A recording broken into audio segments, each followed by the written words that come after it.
மைத்ரி, என் பணத்தை திரும்ப கொடுத்துரு மைத்ரி.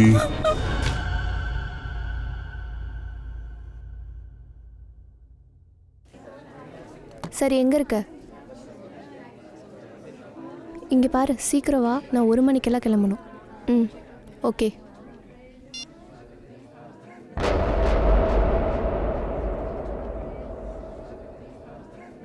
மைத்ரி,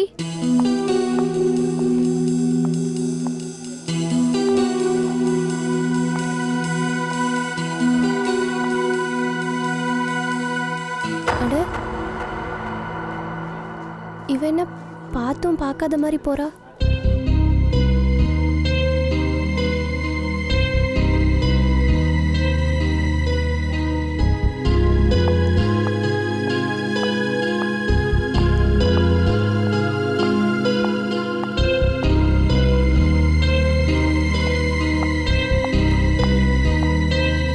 அடியே மைத்ரி, இருடி வர.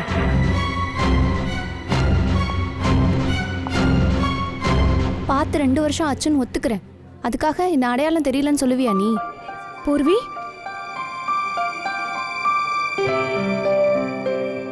ஐம் சாரி பூர்வி, என்னால உன்னை அடையாளம் கண்டுபிடிக்க முடியல. என்னாச்சு உனக்கு? நீ ஏன் இப்படி பிஹேவ் பண்ற? பூர்வி, என் உயிருக்கு ஆபத்து. அவன் நிச்சயம் என்னை கொலை பண்ணிடுவான். என்ன? யாரு?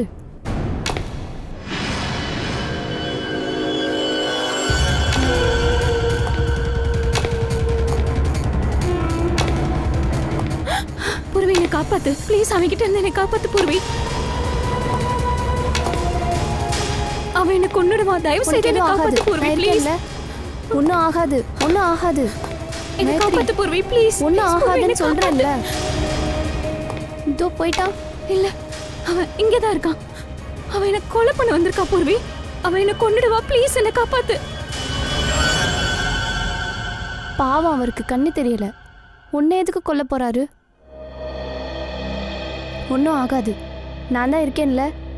சரி சொல்லு, என்ன ஆச்சு? காலேஜ் முடிஞ்சதும் என் வாழ்க்கையில ஜெய் வந்தாரு. அதுக்கப்புறம் நாங்க கல்யாணம் பண்ணிக்கலாம்னு முடிவெடுத்தோம். ஒரு நாள் நாங்க கார்ல அலிபார்க் போகும்போது எங்க வண்டி ஆக்சிடென்ட் ஆயிடுச்சு. அதுல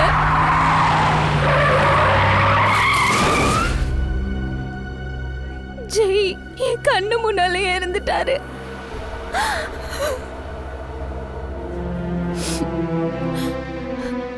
அதோட ஆக்சிடென்ட்க்கு அப்புறமா நான் கோமாக்கு போயிட்டேன். 6 நாளைக்கு அப்புறமா நான் கோமால இருந்து கண்ணு முழிச்சப்ப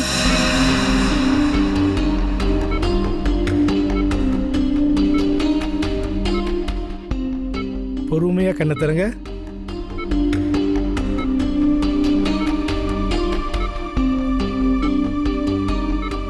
வெரி குட். இப்ப இவங்கெல்லாம் யாருன்னு சொல்லுங்க.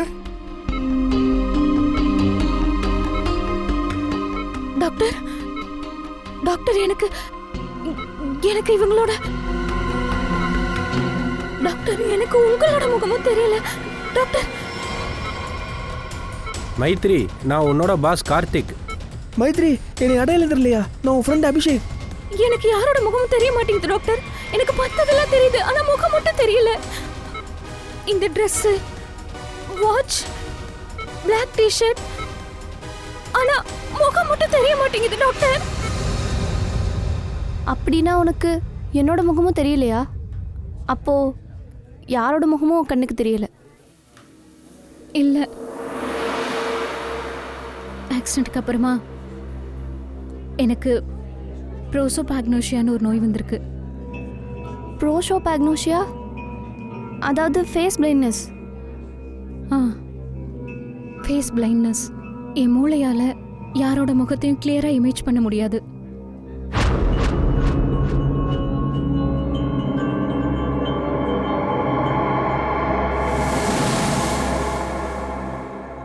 சரி, அப்புறம் என்னாச்சு? அப்படியே கொஞ்சம் கொஞ்சமா என் லைஃப் நார்மலாக ஆரம்பிச்சது. எல்லாமே நல்லா தான் போயிட்டு இருந்தது. ஒரு நாள் ஹாஸ்பிட்டல்ல இருந்து வரும்போது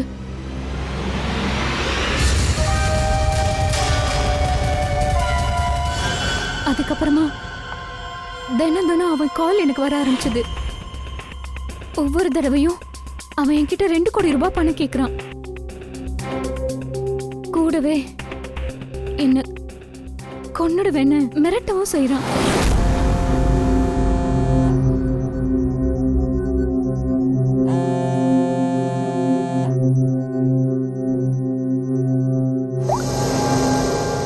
பணத்தை எப்ப கொடுக்க போற? யாரு? எனக்கு பணத்தை எப்ப கொடுக்க போற? நீ என் பணத்தை மட்டும் கொடுக்கலனா நான் உன்னை உயிரோட விட மாட்டேன். யார் பேசுறீங்க நீங்க? என்ன பேசுறீங்க நீங்க? என்ன பணம் எங்க இருக்கு? அதுதான் உன் பாய் ஃப்ரெண்ட் ஜெய் என்கிட்ட கடன் வாங்கினானே. ஜெய்யா, இங்க பாருங்க, எனக்கு இத பத்தி எதுவுமே தெரியாது. சரியா? அப்படியா? ரொம்ப நல்லா நடிக்கிற. ஆனா ஒரு விஷயத்தை மட்டும் ஞாபகம் வச்சுக்கோ, எனக்கு என் பணம் வந்தாகணும், இல்லாட்டி நான் என்ன பண்ணுவேன்னு எனக்கே தெரியாது. எவ்வளவு பணம் கொடுக்கணும்? மொத்தம் 2 கோடி.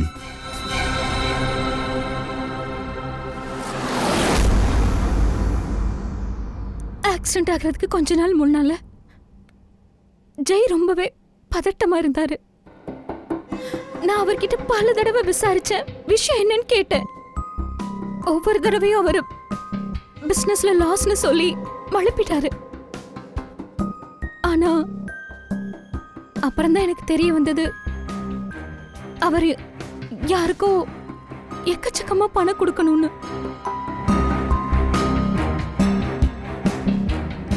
எனக்கு என்ன பண்ணனே தெரியல. நான் என்ன பண்ணட்டும்?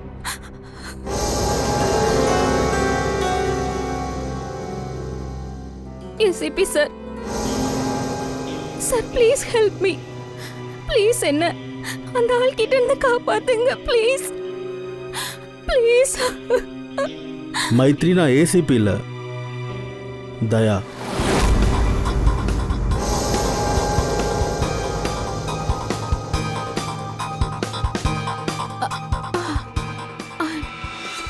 I'm sorry.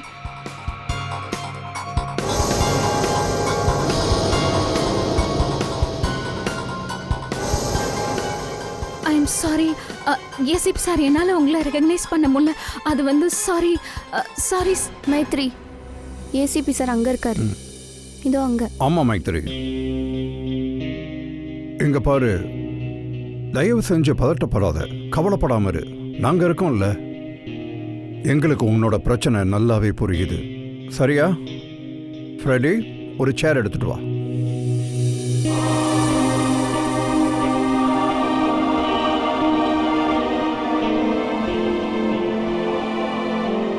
மைத்ரி, அந்த ஆளை பற்றி ஏதாவது அடையாளம் சொல்ல முடியுமா?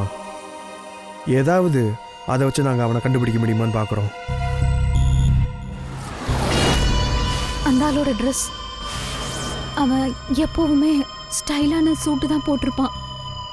கூடவே தலையில தலையில தலையில ஹேட் இருக்கும், தொப்பியும் போட்டிருப்பான்.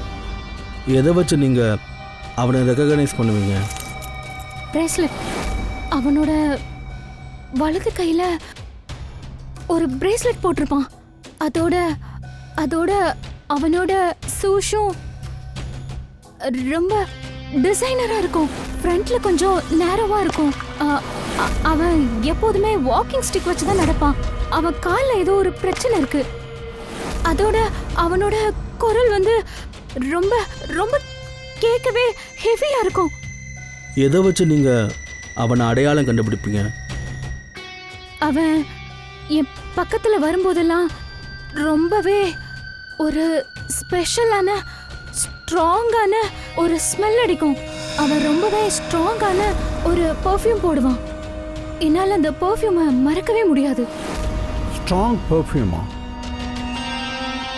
ஜாஃபர் பாய், ஜாஃபர் பாய்னால கண்டிப்பாக சொல்ல முடியும் அந்த பெர்ஃப்யூம் பற்றி.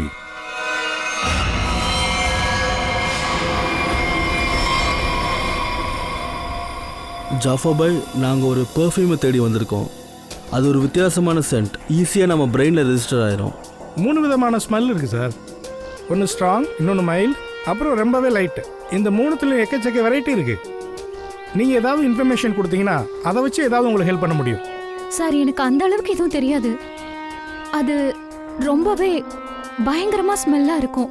ரொம்பவே ஸ்ட்ராங்கான பெர்ஃப்யூம். மேடம், அது பெர்ஃப்யூமா இல்லை அத்தரா? எனக்கு அது தெரியாதே.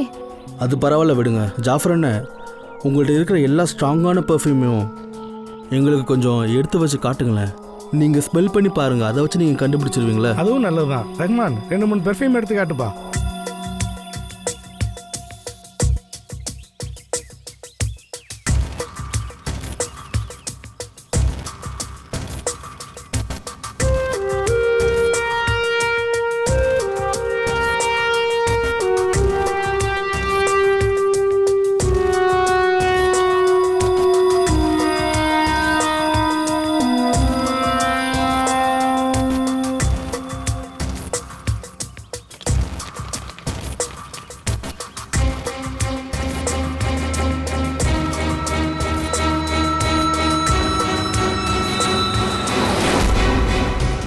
சார் இதுதான் அந்த ஸ்மெல்.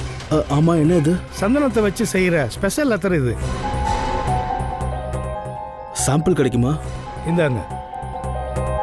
தேங்க்யூ ஜாஃபர் பாய். சார். எஸ் சார், எங்கே இருக்கீங்க? ஓகே சார், அத்தரை பற்றி தெரிஞ்சது. நான் அபிஜித்தோட வந்துடுறேன். ஓகே சார், பாய்.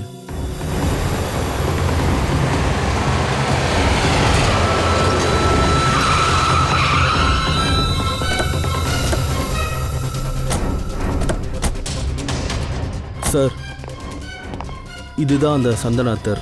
இதுதான் அவன் யூஸ் பண்ணுறான்னு மைத்ரி சொல்கிறான். ஸ்ட்ராங்காக இருக்கு. அந்த ஆளுக்கு பயங்கர டேஸ்ட் இருக்கும் போல் இருக்கே. சரி அபிஜித், ஜெயை பற்றி என்ன தகவல் தெரிஞ்சது? சார், ஜெய் ரொம்ப ஹை ப்ரொஃபைலான ஆள். நிறைய பணக்காரங்களோட அவனுக்கு கான்டாக்ட் இருக்குது. ஸ்டாக் மார்க்கெட்டில் ஷேரை வாங்கி விற்கிறது தான் அவன் வேலையே. அவன் ஃப்ரெண்ட்ஸ் கிட்ட பேசினப்போ அவனுக்கு குதிரை ரேஸில் பந்தயம் கட்டுற பழக்கம் இருக்குன்னு தெரிய வந்தது. ஓ, ஸ்கேலில் நிறைய நஷ்டமாக இருக்குது. ஒருவேளை ஜெய் இந்த 2 கோடி ரூபாயை குதிரை ரேஸில் இழந்துட்டானோ? யாருக்காவது பணத்தை திரும்ப கொடுத்து தானே ஆகணும். ஒருவேளை ஜெய்யை மிரட்டிட்டு இருந்தவன் புக்கியாக இருக்க வாய்ப்பு இருக்குல்ல? ஒருவேளை ஜெய் அந்த ஆளுக்கு தான் 2 கோடி கொடுக்கணுமோ என்னவோ, அதனால தான் பதட்டப்படுறானோ என்னவோ, மைத்ரி சொன்ன மாதிரி. ஒருவேளை பண்ண பூர்வி, இனிமே மைத்திரி உன் கூட தான் இருப்பா. அவளை ஜாக்கிரதையா பார்த்துக்கோ.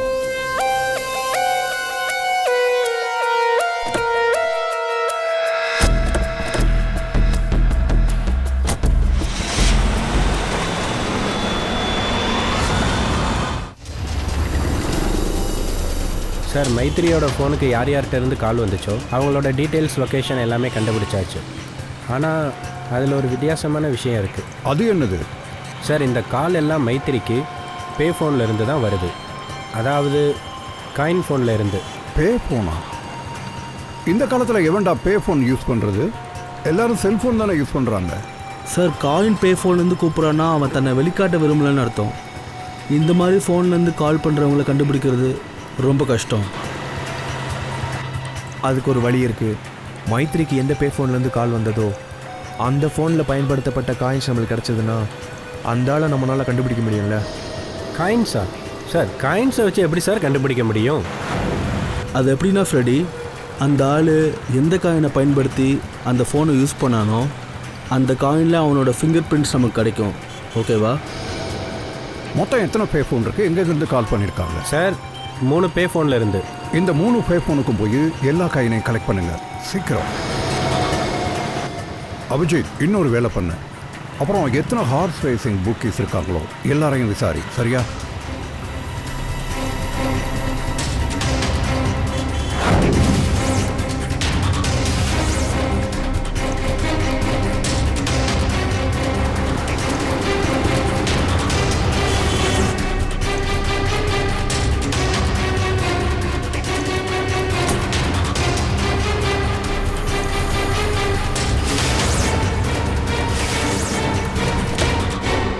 தொப்பி போட்டிருப்பான், ஸ்டைலிஷான ஷூட் போட்டிருப்பான். ஒரு காலில் பிரச்சனை இருக்குது, அதனால தடி வச்சு தான் நடப்பான்.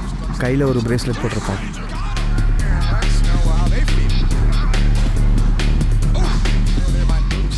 எஸ் யா ஆ சார் ஏதோ சொல்லிட்டு இருந்தீங்கல்ல? இங்கே பாரு, நான் சொல்ல வேண்டியதெல்லாம் சொல்லிட்டு நீ தான் சொல்லணும்.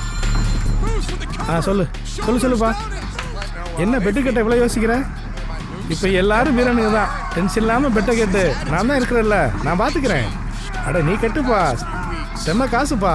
என்ன சார் நீங்கள் பெட் கட்டணுமா? எதிரில் சிஐடி உட்காந்துருக்கும் போது நீ உன் பிஸ்னஸை பற்றி பேசுறியா? திரும்ப ஃபோனில் கை வச்ச உன்னை தூக்கி உள்ளே போட்டுருவேன். வெளியே வரவே முடியாது. ஃபோனை வை. சிஐடியா? முன்னாடியே சொல்லிருக்கலாம்ல. யாரவன்? வெல்வெட். வெல்வெட்டா? அப்படின்னா என்ன? நீங்கள் தேடுறீங்கல்ல, அந்த ஆளை எங்கள் சர்க்கிளில் வெல்வெட்டுன்னு சொல்லுவாங்க. கொஞ்சம் வருஷத்துக்கு முன்னாடி வெல்வெட்டுங்கிற குதிரை மேலே பணம் கட்டி அவன் ஜெயிச்சிட்டாங்கிறத விட அவன் லைஃபே செட்டில் ஆயிடுச்சு. இப்போ அவன் எங்கே இருப்பான்? சவுத் மும்பையில் ஒரு பெரிய ஆஃபீஸ் வச்சுருக்கான். அங்கே தான் கிடப்பான். மேலாப்பில் பார்த்தா அவன் ஸ்டாக் ஷேர் மார்க்கெட் பிஸ்னஸ் பண்ணுற மாதிரி தெரியும். ஆனால் உண்மையாக பார்த்தா அவன் பெட்டிங் பண்ணுறான் சார். சவுத் மும்பை.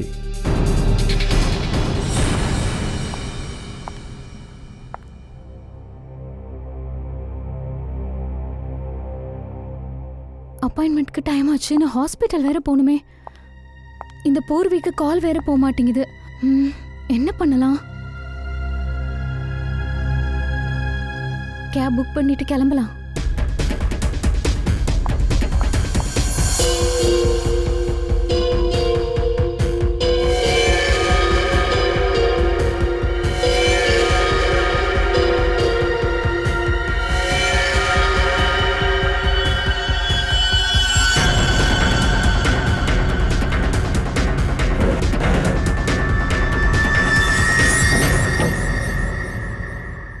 நான் சுஜிர். இன்னைக்கு ஷேர் மார்க்கெட் சம்பந்தமான செய்திகளை பார்க்க போறீங்க.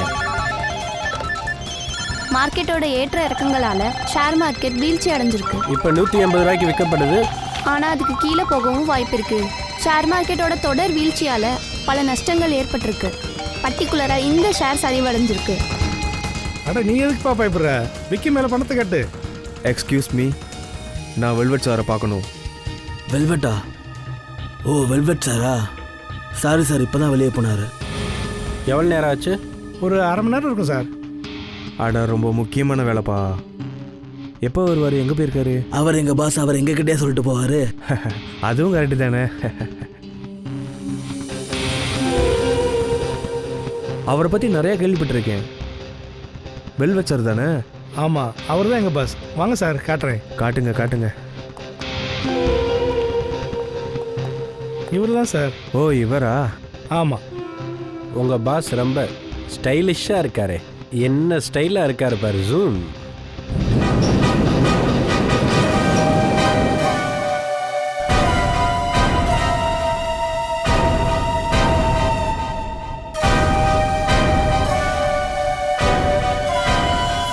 எங்கடா போற?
Excuse me, doctor Neha.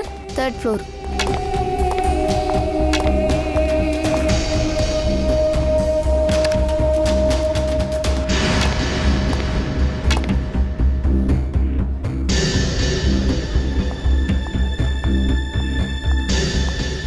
Purvi, எங்க போயிட்ட நீ? ஏன் உன் கால் ரீச் பண்ணவே முடியல? நான் எவ்வளவு தடவை ட்ரை பண்ணேன் தெரியுமா? நான் எவ்வளோ பயந்துட்டேன் தெரியுமா? But I am glad you are here.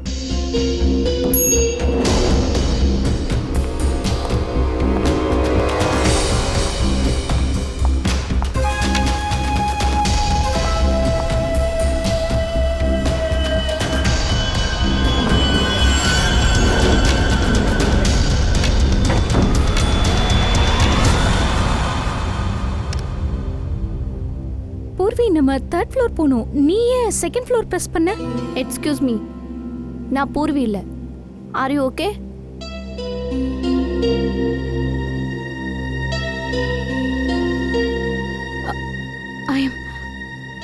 I'm sorry.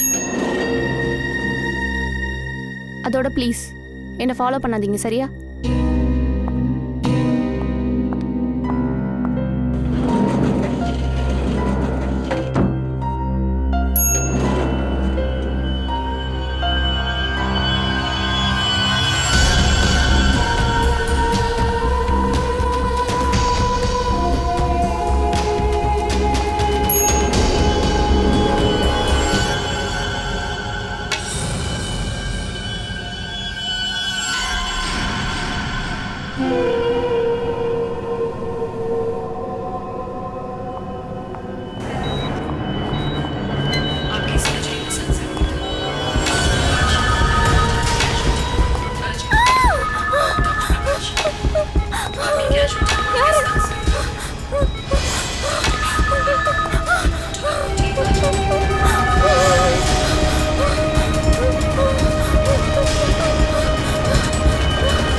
இந்த கேஸ் நாம நினைக்கிற அளவுக்கு சிம்பிள் இல்லை சாரங்கி.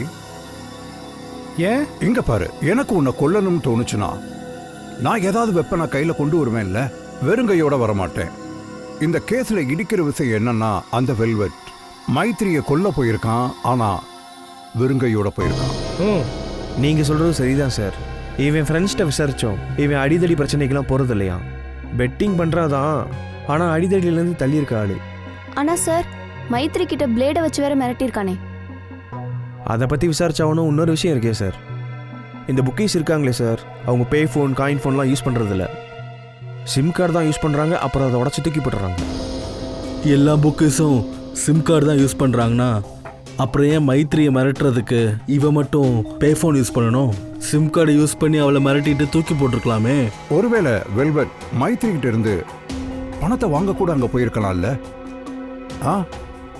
அங்க மைத்ரி இவன்கிட்ட இருந்து தப்பிக்கிறதுக்காக இவனை கொண்டு இருக்கலாம். சார், இந்த எல்லா காயின்ஸ்ல இருக்கிற காமனான ஃபிங்கர் பிரிண்ட்டு இதுதான்.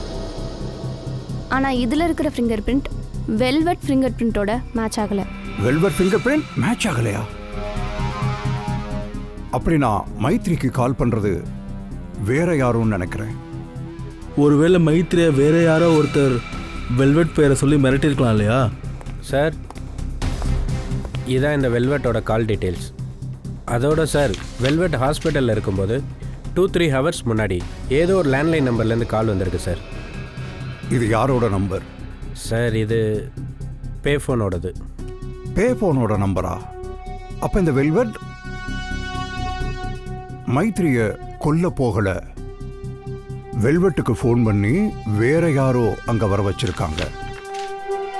அதுவும் பே ஃபோனை பயன்படுத்தி. செஞ்சது யாரு?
Relax relax Maithri.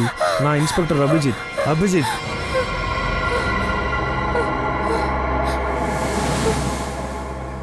Don't worry, relax.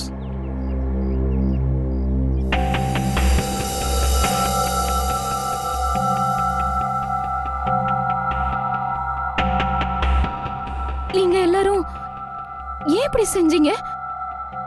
என்ன எதுக்காக இப்படி பயமுறுத்துனீங்க? மேத்ரி, ஒரு விஷயத்தை தெரிஞ்சுக்க விரும்பணும், அதனால. என்ன தெரிஞ்சுக்க விரும்புனீங்க பூர்வி? நான் பயப்படுறேனா இல்லையாண்ணா? ஆமாம் மைத்திரி, நாங்கள் அதை தான் தெரிஞ்சுக்க விரும்பணும். உன்னால முகத்தை பார்க்க முடியாது. நீ குரலையும் போட்டிருக்க உடைகளையும் பார்த்து தான் பயப்படுற. இந்த ப்ராப்ளத்தை யாரோ தப்பா யூஸ் பண்ணியிருக்காங்க. யாரோ வெல்வெட்டை பழி வாங்க நினச்சிருக்காங்க. அவங்க உன் பயத்தை பயன்படுத்திக்கிட்டாங்க. வெல்வெட் மாதிரி வந்து உன்னை பயமுறுத்திருக்காங்க. உண்மையான வெல்வெட் வந்ததும் நீ பயந்து அவனை குத்திட்ட. அடிக்கடி ஃபோன் வந்தது, உன்னை அட்டாக் பண்ணது எல்லாமே பிளானிங் தான். உன் வியாதியை பற்றி நல்லா தெரிஞ்ச யாரோ தான் இதை பிளான் பண்ணியிருக்காங்க. உன்னை கொலை பண்றதுக்கு ஃபோர்ஸ் பண்ணியிருக்கிறாங்க மைத்திரி. உன்னை கொலை பண்ண வச்சிருக்காங்க. ஓகே, உன்னோட இந்த ப்ராப்ளம் பத்தி யார் யாருக்கெல்லாம் தெரியும்? இத பத்தி இந்த விஷயம் என்னோட ஃப்ரெண்ட் அபிஷேக்குக்கு தெரியும். அப்புறம் என்னோட பாஸ் கார்த்திக், அப்புறம் என்னை ட்ரீட் பண்ணுற டாக்டர் நேஹார், அப்புறம் ஹாஸ்பிட்டலில் சில ஸ்டாஃப்ஸ்க்கு தெரியும். அவ்வளோதான், வேற யாருக்கும் தெரியாது. அபிஜித், மைத்திரியோட ஃப்ரெண்டு அபிஷேக், அவளுடைய boss Karthik, doctor Rathan, doctor Nikhar, Maitri கண் விழிச்சப்போ யார் யாரெல்லாம் அங்கே இருந்தாங்களோ அவங்கள யாரோ ஒருத்தர் தான் வெல்வெட்டா மாறி இவளை பயமுறுத்திட்டு இருந்திருக்காங்க. அத்தனை பேரையும் பியூரோக்கு கூட்டிட்டு வா. இந்தாங்க, எடுத்துக்கோங்க, டீ குடிங்க. என்ன பிடிச்சக்கோ எடுத்துக்கோங்க ப்ளீஸ்.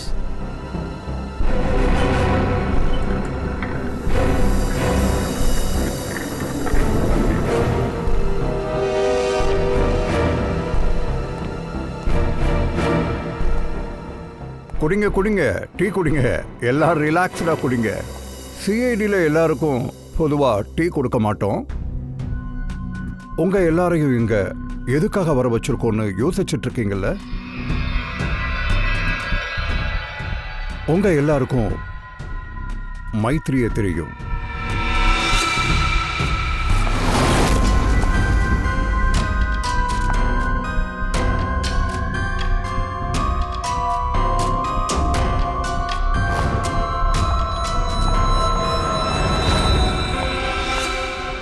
அதோட மைத்திரியோட மெடிக்கல் ப்ராப்ளம் பற்றி எல்லாத்துக்கும் தெரியும். ஆமாம் சார், தெரியும். மைத்திரியே இதை பற்றி எங்கள்கிட்ட சொல்லியிருக்கா. அப்போ மைத்ரி எந்த ஹாஸ்பிட்டலுக்கு ட்ரீட்மெண்ட்டுக்கு போகிறான்னு கூட உங்களுக்கு தெரியும்ல? எப்போ வரா, எப்போ போகிறா, இந்த விஷயம்லாம் கூட உங்களுக்கு தெரியும்ல? ஆமாம் சார், ஆனால் நீங்கள் என்ன கேட்க விரும்புகிறீங்க? கொலை எப்படி நடந்தது? அதேதான், கொலை எப்படி நடந்தது. கொலை செஞ்சது மைத்திரி தான். ஆனா கொலைய செய்ய தூண்டுனது வேற யாரோ ஒருத்தர். ரெடி?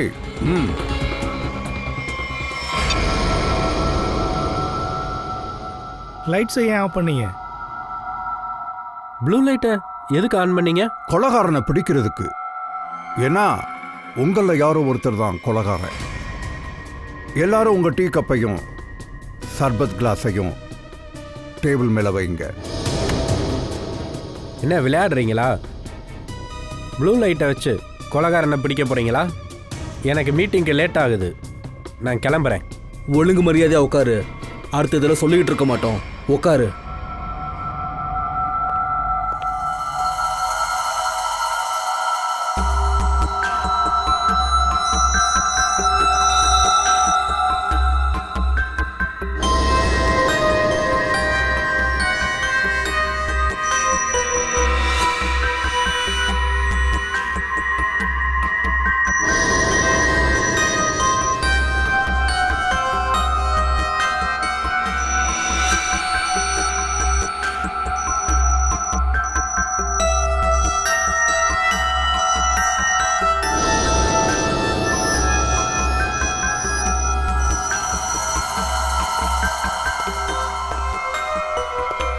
கொலகாரன் யாருன்னு தெரிஞ்சிருச்சு.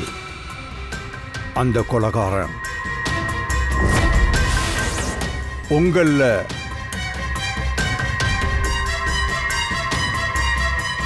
யாருமே இல்லை. நீங்க எல்லாரும் கிளம்பலாம். போகலாமா? அப்போது நாங்கள் யாரும் கொலகாரங்க இல்லைல்ல? லேட் ஆகுதுன்னு சொன்னில. தேங்க்யூ.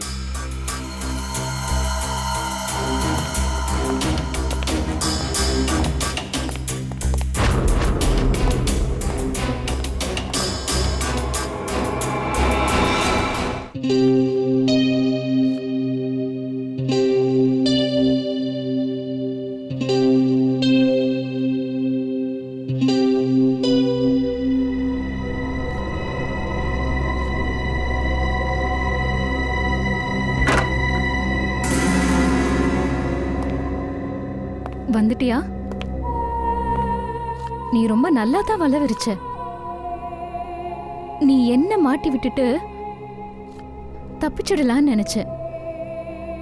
ஆனா யாருக்கும் உன் மேல எந்த டவுட்டும் வரல. கரெக்டா? உனக்கு ரொம்ப தைரியம் வந்துருச்சு.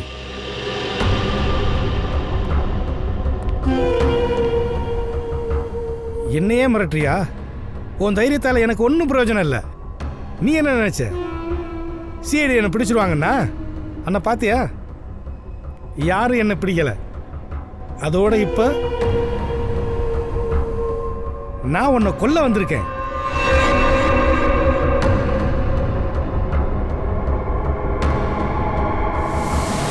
என்ன பார்க்குற? எனக்கு தெரியும் உன்னால என் முகத்தை பார்க்க முடியாதுன்னு. என்னால பார்க்க முடியும்.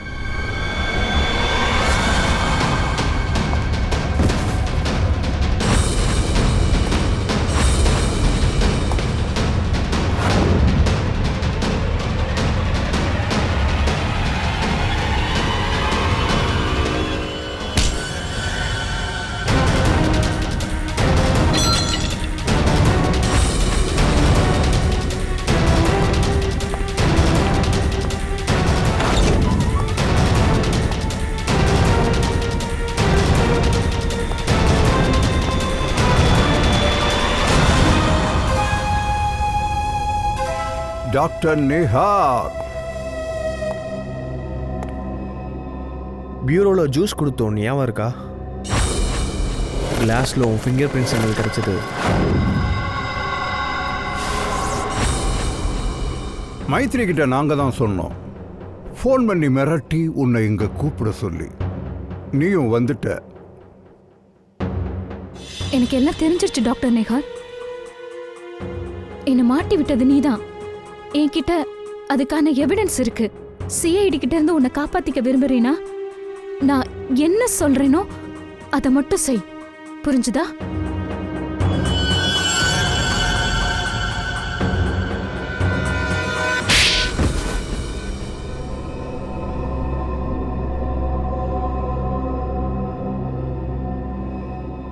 ஏன் இப்படி செஞ்சீங்க டாக்டர்? வெல்வெட்டை கொல்றதுக்காக என்னையே யூஸ் பண்ணீங்க? சொல்லுங்க டாக்டர், சொல்லுங்க. நான் வெல்வெட் இருந்து நிறைய பணத்தை கடனாக வாங்கியிருந்தேன். நான் பெட்டிங்கில் எக்கச்சக்கமாக சிக்கிக்கிட்டேன். நிறைய பணத்தை இழந்தேன். அதோட வெல்வெட்டிலிருந்து நீ தப்பிக்கிறதுக்காக மைத்ரியோட வியாதியை நீ யூஸ் பண்ணிக்கிட்ட. வெல்வெட்டா மாதிரி நீ அவளுக்கு பிராங்க் கால்ஸ் பண்ண. மைத்ரிக்கு ப்ரோசோபேக்னிசியா இருந்துச்சு. அவளால் யார் முகத்தையும் தெளிவாக பார்க்க முடியாது. நான் வெல்வெட் மாதிரி அவளை மிரட்டினேன்னா என் வேலை ஈஸியாக முடியும்னு நினச்சேன். மைத்ரியோட பாய் ஃப்ரெண்ட் வெட்டிங் கட்டுவாங்கிற விஷயம் எனக்கு தெரியும். நீ ஹாஸ்பிட்டலில் இந்த பே ஃபோன்லேருந்து வெல்வெட்டு கூப்பிட்ருக்க.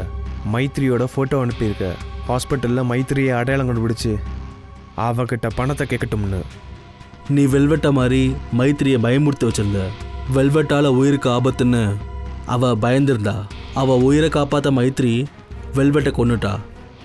வா. ஏன் இப்படி செஞ்சீங்க டாக்டர்? நான் உங்க மேல அவ்வளோ நம்பிக்கை வச்சிருந்தேன். ஆனா நீங்க என்ன கொலைக்காரி ஆக்கிட்டீங்க, அதுவும் உங்க சுயநலத்துக்காக. நீ வெக்கப்படணும் டாக்டர் நேகா. நீ அவமானப்படணும். நீ மைத்ரியோட டாக்டர். மைத்ரி உன் மேல நம்பிக்கை வச்சிருந்தா she trusted you. ஏன்? ஏன்னா டாக்டர்ன்றவர் ஒரு கடவுள் மாதிரி. ஆனா நீ கடவுள் இல்ல, அரக்கனாயிட்ட. அரக்கன். ஜெயிலுக்குள்ள போய் கம்பி எண்ணிக்கிட்டு கட. சட்டம் உனக்கு கடுமையான தண்டனை கொடுக்கும்.